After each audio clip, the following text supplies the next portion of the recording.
Buenos dias, Paris. Deutschland hat es mal wieder geschafft. Wir sind erfolgreich in Frankreich gelandet. Hinter mir seht ihr das Blizzard Worldwide Invitational. Und morgen schaut die ganze Welt nach Paris und fragt sich, was wir in der Goodie Bag haben.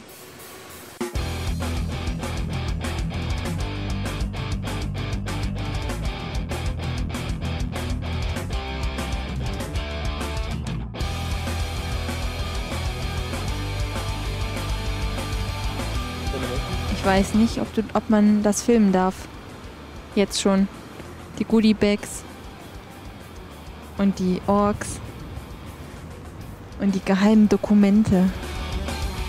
Die Expo Paris ist nicht nur ein Messegelände, sondern auch ein Hochsicherheitsgefängnis. Da kommen einen Tag vor der Messe weder Informationen rein noch raus. Doch wir werden es jetzt versuchen. Ach. Ja, schade. Tschüss, Sue. Ja, wir haben alles versucht. Tja, schade. Ganz erfolgreich waren wir nicht, aber immerhin haben wir eine Goodie Bag bekommen. Gucken, was das... Ach, mehr Bier trinke ich ja eigentlich nicht. Aber den Geschmack von den meisten haben sie wohl damit getroffen. Wir haben ein kleines Minispiel für euch. Wer als erstes errät, was dieses Schild bedeutet und es in die Kommentare schreibt, der gewinnt morgen einen persönlichen Gruß. Wir tippen ja darauf, dass es bedeutet, hier darf man sich erhängen, wenn Diablo 3 nicht gezeigt wird.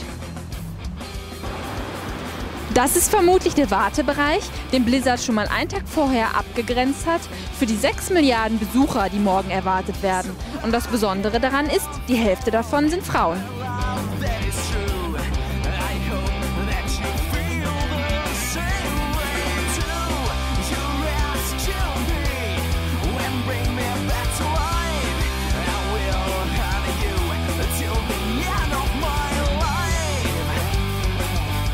Wir sind drin, wir sind drin, wir sind drin, wir sind drin!